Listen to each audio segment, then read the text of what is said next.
ಗಣಿತದ ಮೂಲ ಕ್ರಿಯೆಗಳು ಅಂತಕ್ಕಂಥವು ಬರ್ತೈತಿ. ಎಷ್ಟು ಬರ್ತೈತಿ? 4 ಬರ್ತೈತಿ. ಒಂದು ಯಾವುದು? ಸಂಕಲನ. ಎರಡನೇದು ವ್ಯವಕಲನ.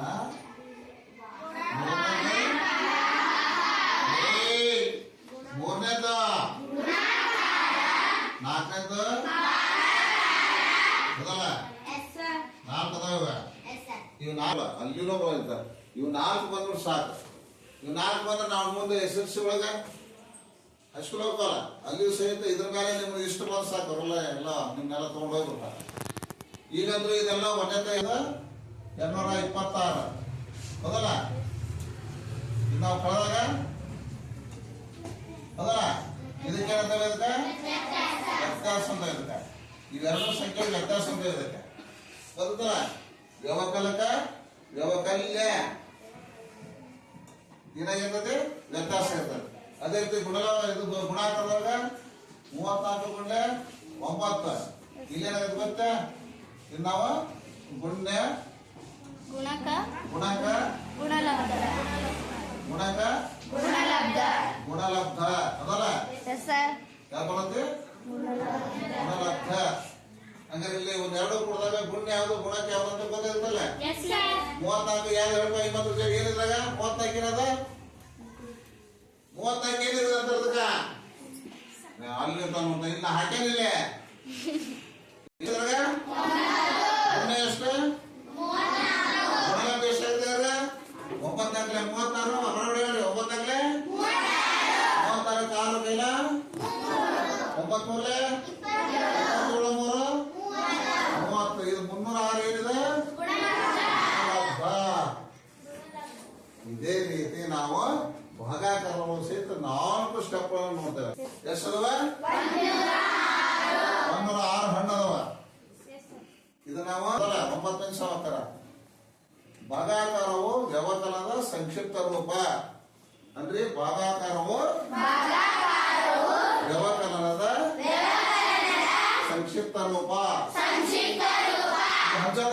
ಕಳ್ಕೊಂತ ನೋಡ್ರಿ 109ರಾಗ. ಈಗ ಇದು ನಾವು ಈ ಸ್ಟೆಪ್ ತಗೊಂತೇವೆ 106 ಹೌದಲ್ಲ? ಇಲ್ಲಿ ಲಾಸ್ಟ್ ಏನ್ ಬರುತ್ತೆ? ಶೇಷ ಅಂತ ಬರುತ್ತೆ ಗೊತ್ತಾ? ಹಾಗಾದ್ರೆ 106 ಏನಾಗಿರ್ತದೆ? 9 ಏನಾಗಿರುತ್ತೆ? ಹಾಗಾದ್ರೆ ಇವೆರಡನ್ನ ನಾವು ಮಾಡಿದ ಲೆಕ್ಕ ಬರೋದು ಯಾವುದು? ಭಾಗಲಬ್ಧ ಮತ್ತು ಶೇಷ ಬರುತ್ತೆ. ಶೇಷ ಯಾವುದು ಭಾಗಲಬ್ಧ ಯಾವುದು ಬರುತ್ತೆ? ಇಲ್ಲಿ ನೋಡ್ಲಿ 9 ಭಾಗಿಸೋದಿದೆ, ಇದು ಭಾಗಿಸ್ಕೊಳ್ತೈತಿ, ಇದು ಭಾಗಿಸಿ ಬರ್ತೈತಿದೆ, ಇಲ್ಲಿ ಉಳಿತೈತಿ. ಅಂದ್ರೆ ಭಾಜ್ಯ ಅಂದ್ರೆ ನಾವೇನಂತ ಯಾರು ಹೇಳಿದ್ರಿ? ಭಾಜ್ಯ ಅಂತ ಯಾವ್ದಂತ ಯಾವ ಸಂಖ್ಯೆಗೆ ಯಾವ ಸಂಖ್ಯೆ ಭಾಗಿಸಿಕೊಳ್ಳುತ್ತದೆಯೋ ಅದು ಭಾಜ್ಯ. ಯಾವ ಸಂಖ್ಯೆ ಭಾಗಿಸಿಕೊಳ್ಳುತ್ತದೆಯೋ ಅದು ಭಾಜ್ಯ. ಯಾವ ಸಂಖ್ಯೆ ಭಾಗಿಸದೆ ಭಾಜಕ. ಭಾಗಿಸಿ ಬಂದ ಉತ್ತರ ಭಾಗವಾಗದೆ ಉಳಿತೈತಲ್ಲ ಅದಕ್ಕೆ ಹಂಗಾರೆ ಭಾಗಾಕಾರದಲ್ಲಿ ನಾವು ಎಷ್ಟನ್ನು ಕಾಣ್ತಿದ್ದೇವೆ? ಎಷ್ಟು ಶಬ್ದನ? ಒಂದು ಭಾಜ್ಯ ಭಾಜ್ಯ ಭಾಜಕ ಭಾಗಲಬ್ಧ 4 ಕೊಡ್ತಾವ. ಹಾಗಾದ್ರೆ ಅತ್ಯಂತ ಸಣ್ಣದ ಎಷ್ಟನೇ? 9 9ನೇ 10 9 ಏನ್ ನೋಡೋದು ನಾವು? ಎಷ್ಟು ಉಳಿತ? 1 ಉಳಿತದಲ್ಲ? ಈ 6 ಏನ್ ಮಾಡೋಕೆ ನಾವು? ಎಷ್ಟಾತ? 9 ಬಗ್ಗೆ 16 ಐತಾ? 9 ಎಷ್ಟೇ ಅಂತಾರ? ಐತಾ? ಅದಕ್ಕಿಂತ ಚಿಕ್ಕದ 9 ಅಲ್ಲ? 9 ಅಂದ್ರೆ 6 9 ಹೋಗತ್ತೆ. ಮತ್ತೆ ನಾವು ದಶಕ ತಗೊಂಡ್ವೆ 16 9 ಹೋದ್ರೆ ಅದಲ್ಲ? ಹಂಗಾರೆ ಈ ಇಲ್ಲೇನಾಗ್ತದ? ಭಾಜಕ ಭಾಜ್ಯ ಭಾಗಲಬ್ಧ ಇದು ಶೇಷ. 7 ಏನಾಗ್ತದೆ? ಶೇಷ. ಹಂಗಾರೆ ಈಗ ನಾವು ಮಾಡಿದ ಲೆಕ್ಕ ಸರಿಯೋ ತಪ್ಪಂತ ನೋಡಕ್ ಸಹಿತ ಇಲ್ಲ ಇನ್ನೊಂದು ಸ್ಟೆಪ್ ಐತೆ. ನಾವು ಇದಕ್ಕೇನಂತ ಬರೀತಾನೆ? ಏನಂತ ಹೇಳ್ರಿ ಮಾಯಿ?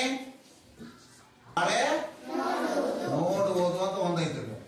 ನಿಮ್ಗೆಲ್ಲ ಟೀಚರ್ ಕಳಿಸ್ಯಾರ ಕಲ್ಸ್ಯಾರಲ್ಲ ತಾಳೆ ನೋಡೋದು. ಇಲ್ಲಿ ತಾಳೆ ನೋಡುವಾಗ ಸಹಿತ ನಾವು ಯಾವ ತಗೋತಾನ ಏನೇನ್ ತಗೋಬೇಕ್ರಿ? ಭಾಗಲಬ್ಧ ಏನ ಭಾಗಲಬ್ಧ ಮುಂದೆ ಭಾಜಕ ಪ್ಲಸ್ ಪ್ಲಸ್ ಇವಷ್ಟು ಕುಡಿದ್ರ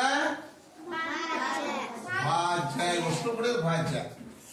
ನೋಡ್ರಿ ತಾಳೆ ನೋಡುವಾಗ ಇದಲ್ಲ ಕನ ಭಾಗಲಬ್ಧ ಮುಂದೆ ಭಾಜಕ ಮತ್ತ ಶೇಷ ಇವಷ್ಟು ಕೂಡ ಏನ್ ಅಂತ ಹೇಳ್ರಿ ಭಾಗ. ಈಗ 106 ಬರೋದ್ ನಮಗ ಬರೋದ ಹಂಗಾರೆ ಭಾಗಲಬ್ಧ ಎಷ್ಟೈತಿಲ್ಲ 11 ಗುಂಡ್ಲೆ ಭಾಜಕ ಎಷ್ಟೈತಿ 9 ಪ್ಲಸ್ ಶೇಷ ಎಷ್ಟೈತಿ ಇವಷ್ಟು ಕುಡಿದ್ರೆ ಎಷ್ಟಾಗಬೇಕ 106 ಆಗ್ಬೇಕ. 11 9 7 ಕುಡಿದ್ರೆ 106 ಆಗುತ್ತೆ. ಹಂಗಾರೆ ನಾವು ಮಾಡ್ಲಿಕ್ಕ ಕರೆಕ್ಟ್ ಐತಿ. ಇದು ಭಾಗಕ್ರಮ ನಾವು ತಗೊಂಡ್ಬಿಟ್ಟು ಸಾಕು. ಇಷ್ಟು ಮಾಡಕ ಮಾಡಿದ ಅಂದ್ರೆ ನಾವೇನು ಲೆಕ್ಕ ಮಾಡೋದು ಅದಲ್ಲ. ಭಾಗಾಕಾರಕ್ಕೆ ಫಸ್ಟ್ ಯಾವುದೇ ನಾವು ಇದು ಮಾಡೋಕಾರ ವ್ಯವಕಲನ ಸಂಕಲನಕ್ಕೆ ಬೇರೆ, ಆದ್ರ ಗುಣಾಕಾರ ಭಾಗಾಕಾರ ಮಾತ್ರ ಏನ್ ಮಾಡ್ಬೇಕು ಮಧ್ಯೆ ಬರಲಿಲ್ಲ ಅಂತ ಹೋಗ್ಬಿಟ್ರೆ ನಾವು ಹಂಗ ಆರಾಮ್ ಹೋಗೋದ ಅಲ್ಲಿ ನಮ್ಮನ್ನ ಮುಂದೆ ವಿಚಾರ